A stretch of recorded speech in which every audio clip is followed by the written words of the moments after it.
আল্লাহ সবচেয়ে বড় রহমত আমাদের উপরে, আল্লাহর বহুত বড় রহমত। আমি রহমতই বলবো, দয়াই বলবো, করুণাই বলবো, যে আল্লাহ আমাদেরকে মানুষ হিসাবে অস্তিত্ব দিয়েছেন। এটা আল্লাহর রহমত আর দয়া যদি না হইতো, পছন্দ আর ভালোবাসা যদি না হইতো, তাহলে আপনাকে আমাকে মানুষ বানাইতেন না। আমি আরেকটু উপরে নিয়ে যাব, এর চেয়েও বেশি ভালোবাসার প্রকাশ করছেন আল্লাহ। আমাদেরকে মুসলমানের ঘরে পাঠাইছেন, শুধু মানুষ বানান নাই।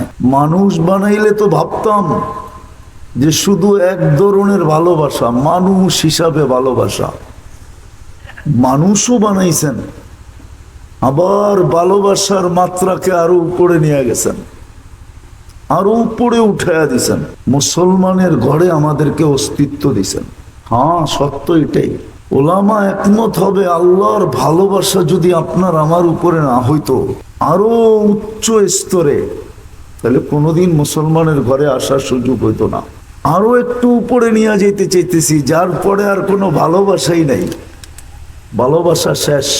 এরও উপরে ভালোবাসা, দ্বিতীয় স্তরেরও উপরে, একবারে শেষ ভালোবাসার শেষ স্তর।